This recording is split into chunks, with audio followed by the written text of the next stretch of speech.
Please welcome Rosie Perez.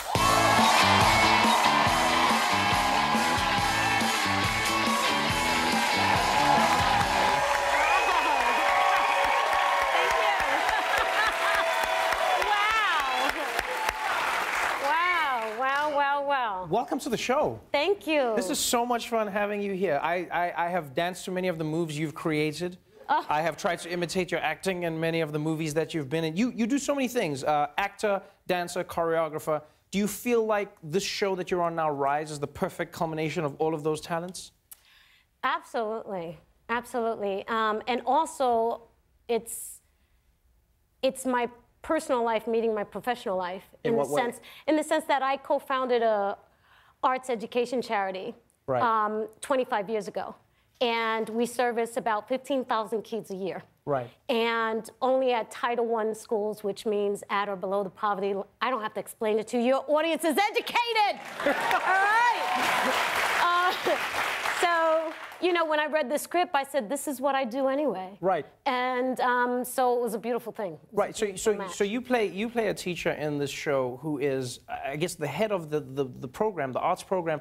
But a lot of people were angry because they were like, no, she's not the head. She was supposed to be the head. And then her job gets taken away by some middle-aged white guy who just wanted the job. Exactly. People were really angry about that, as if it wasn't like a fake show. They were like, Rosie Perez, why didn't you fight? Yeah, people were beyond angry. They were pissed the hell off. and I loved that. Right. I really did. And I remember telling the show creator, Jason Katims, I said, you know, women are going to be angry. And this was prior to the Me Too movement. And he said, wow. Really? I said, yeah. I mean, my character got passed over by a middle-aged, less qualified white guy. Hello. You know, people are going to be very angry. And when I saw it on social media, I was so happy. Seriously, I was happy by their anger, because if they weren't angry, I was like, oh my goodness, this nation is truly asleep. Right. And they're not, they're very woke. Yeah, so. People really connected with the story, and you play this amazing teacher who in many ways, as you said, is connected to you in real life. You've always been passionate about the arts. You've always been passionate about kids in school having access to arts programs. Why is it so important in your eyes? It's important because we have lost the ability to imagine. We have lost the ability for critical thinking, for creative thinking, and that's what arts education provides to young students. Right. And we don't have that anymore. You know, I have a great organization. There are other few organizations out there, but we struggle. We have to fight for government funding, which has been cut severely with this current administration with that man. And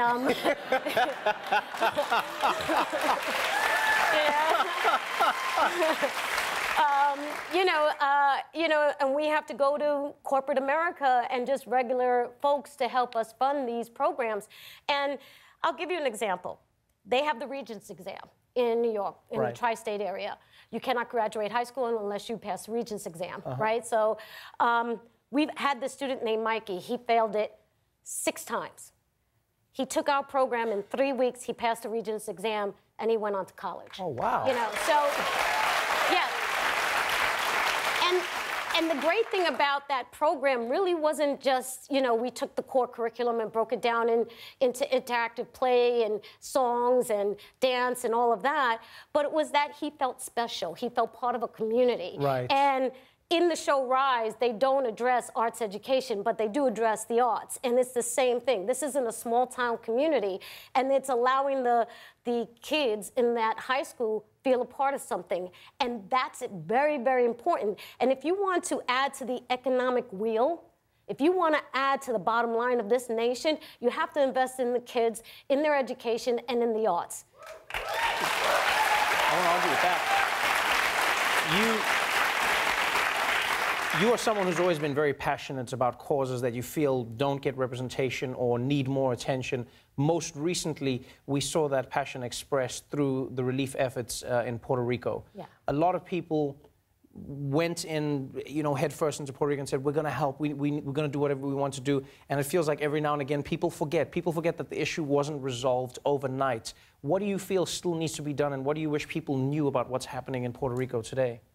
Well, first of all, Politico came out with a great, great article, and I urge everyone to read it, about how disparaging the amount of funds the government gave to Puerto Rico. They gave an enormous amount of help and aid and military aid to Texas, but to Puerto Rico and the U.S. Virgin Islands, we got shit.